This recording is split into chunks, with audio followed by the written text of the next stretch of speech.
Well, here we are finishing up the season of Lent, the most unusual season of Lent of my lifetime. You understand Lent, right? It's that season of fasting between Ash Wednesday and Good Friday, Easter. Now, we don't really understand it or practice it in our tradition. My growing up, my rearing years in the church, we didn't talk about Lent, but most Christians do around the world.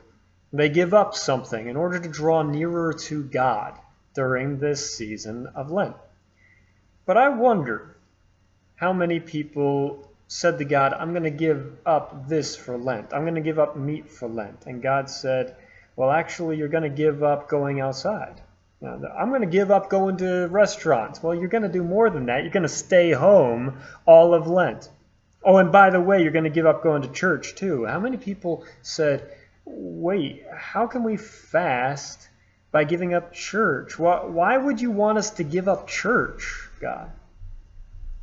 In the Old Testament, in Isaiah 58, God draws our attention back to what fasting ought to be. Why have we fasted, they say, and you have not seen it? Why have we humbled ourselves and you have not noticed? Yet on the day of your fasting you do as you please. You exploit all your workers. Your fasting ends in quarreling and strife and in striking each other with wicked fists. You cannot fast as you do today and expect your voice to be heard on high. Is this the kind of fast I have chosen?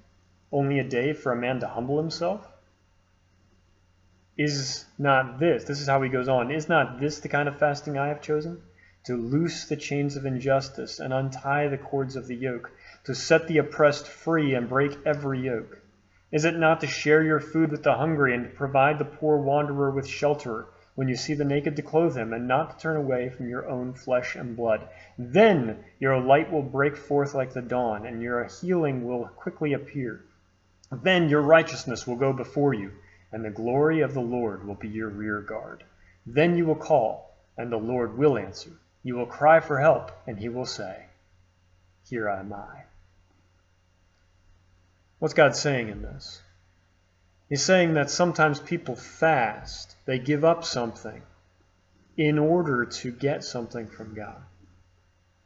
Why have we fasted and you haven't seen it, God? And God says to them, what are you talking about? Of course I've seen what you've done, but you're treating me like I'm some sort of merchant of wares, that you can give a spiritual service to me and I have to give you what you want. And God says that's not how I work. That's not what true religion ought to be. Fasting isn't something that we do in order to get from God. Fasting is something that we do so that we might become like God. Someone once defined fasting as the declaration of our lives that there's something we need more importantly than we need food. There's something more fundamentally vital to our lives than food or whatever else it is that we have. There's something that we desire more than whatever it is that we're giving up. And that something is God.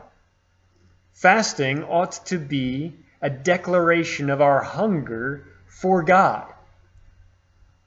I wonder, during this time of quarantine, when we can't come to church, when we can't go out to eat, when we can't have many of the things or do many of the experiences that we want, can we see it as a time of fasting?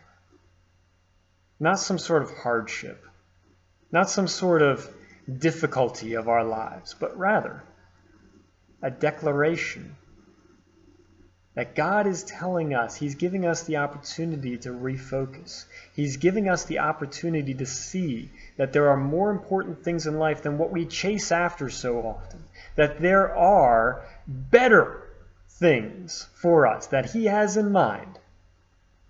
And we just need to observe it. We need to take the time.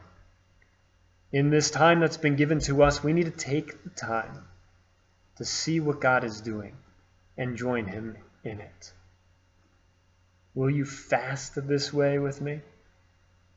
To learn what it is that God is doing and join him in his work?